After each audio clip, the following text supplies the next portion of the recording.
Today I just want to give a quick book review of The Gambler by Dostoevsky. Probably said that wrong. Sorry. So this book was written in the 1860s. Within the book itself, it's got 1867, 1865, and 1866. So let's just say the 1860s. And he wrote it in less than a month. He's done his own experiences with gambling and gambling addiction and gambling debt to write the story. He wrote it so fast because he had a timeline, and if he didn't meet it, they were going to take the copyright away. So he kind of ironically gambled on a book about gambling. It is not an autobiographical work, although it does draw from his life experiences. There are similarities within it, and you can tell when you read this book that what the characters go through is not thought up. It's not imagination. It's drawn from what he has experienced himself or seen other people go through. The story starts off kind of slow, and I think that depending on how invested you are and why you bought the book or his writing style, it may be hard for some readers to actually stick with it. The first half of the book is just a build-up. It's just learning about the characters, learning about their quirks and everything like that. And the real meat of this book, the story and the plot, doesn't really start until probably about the halfway mark. So for the first half of the book, I was reading it. I was invested. I enjoyed the dialogue. I enjoyed the characters, but I didn't know where we were going. I didn't know where this was going. I often thought as I got through another chapter of, why is this book called The Gambler? There's no gambling. But it later revealed itself in the second half of the book, and it does a fantastic job. I would say this is probably one of the best books I've ever read on addiction, and just addiction in general, and how it can destroy somebody's life, the ups and downs that come with addiction. And it's about gambling, but I really think you could use any kind of addiction, whether that's gambling, drugs, alcohol, anything that revolves around dopamine spikes and dopamine crashes. I think anyone who has had that kind of experience, regardless of what the addiction is, can see themselves in these characters, which I think is pretty powerful. You don't have to have a crippling addiction to relate to the individuals in the book. To me, while the first half was going and I didn't really know, hey, what is the purpose of this book? What are we doing? The dialogue and the relationships between the characters was what really kept me invested. I think I would have enjoyed it even if the second half of the book never occurred. And I remember texting a friend and being like, I don't think this book has a purpose. I don't know where we're going, but I'm in. I'm invested. One thing that I think it really covers is that, and it doesn't state this specifically, it never has a grand reveal. It never shows some crazy plot point or anything like that.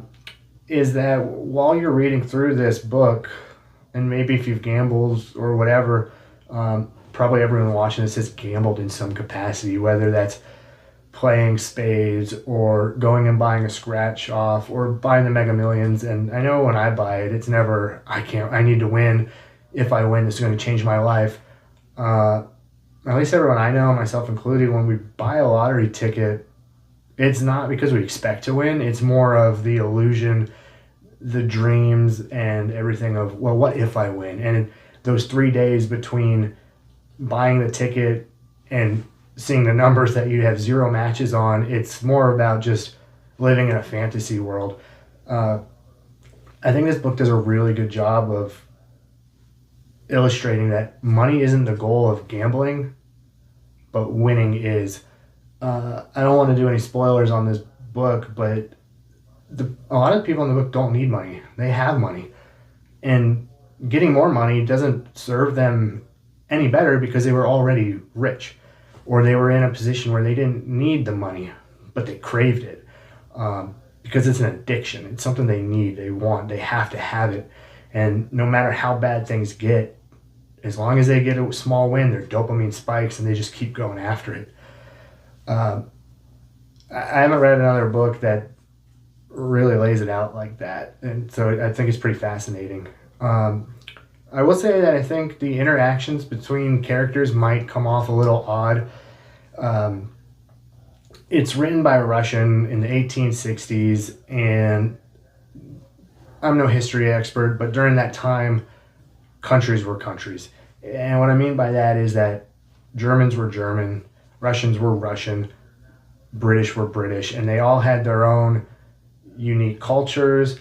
The world wasn't such a small place as it is now. Everything wasn't interconnected. So there's a lot of times where the characters will have conversations and they'll be like, well, that's what a Russian would do, or that's what Russians are. And there's a lot of odd stereotypes with their cultures that come into play, and the characters rely on them. So that might be a little weird to you. It was to me at first. And one of the hardest things with the book for me was that there's a lot of French in this book, and at least in the version I have, it's not translated. And there's a little note in there, and that's the purpose, is that not everyone in the book speaks French, so not everyone knows what's going on. So in order you'll read it, at least in the version I have, and not all the French is translated. Only parts of it are that are major to the story, and you have to go from whatever page you're on, and it'll have a footnote, and then you have to stop reading, go to the notes, find the number, read it, go back. And sometimes you would have to do that within a chapter like 6-7 times. Sometimes it got frustrating, and there were times where I just skipped over it because I wanted to know what happened, and I didn't want to lose my place. The book covers a lot of topics, some in depth, some in not, but the book goes over love, addiction, social status, the desire for social status, the losing of social status, just desires in general from both the male and the female perspective. Male irrationality towards women in this is pretty good, and when you read it, you'll see what I mean. And despair. It's a really good book. It's been about 2 months now since I've read it, and I do plan to read it again. This was the first of Dostoevsky's books that I read, and I kind of bought it on a whim of maybe I should read him. But I like the writing style enough where I picked up Crime and Punishment, which is a massive book, and I haven't read it yet. It's, I think, the next fiction book I'm going to read.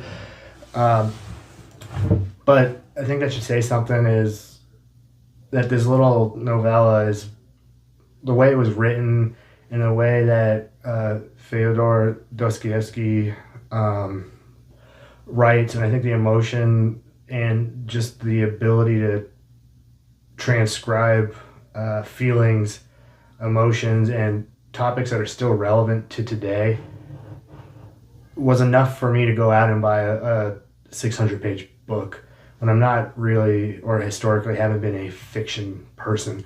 I think that reading Metamorphosis from Kafka is what led me to this book, because I Googled books similar to Metamorphosis, and Kafka and Dostoevsky came up, and I read it. And I would say I think The Gambler is really the book that flipped the switch for me to want to read more fiction. Before this book, I really had to force myself to read some fiction so that it wouldn't just be knowledge-based books. It wasn't just Stoic philosophy, theology, and like some history books or whatever the case was. So I think this book is totally worth it. And I mean, I went to, I think, a Books A Million, and this book was $6. So I highly recommend it. I think you should read it. I think anyone who has any amount of empathy and has lived a normal life and has had any kind of problem in their past with whether that's food addiction, gambling addiction, whatever the case is, even if you haven't had addiction, but you've participated in those events and you could see how you could go down that path, I think you'll really enjoy this book, and I do think you should read it. If you have read it, let me know. I know I said his name wrong. Not the best at Russian names. But if you have read it, let me know. What did you take from the book? And what recommendations on further books do you have? So I appreciate you watching. I enjoy making these videos, and I'm going to continue to do so until I get bored with them. But I hope you have a great day, and yeah, have a great day.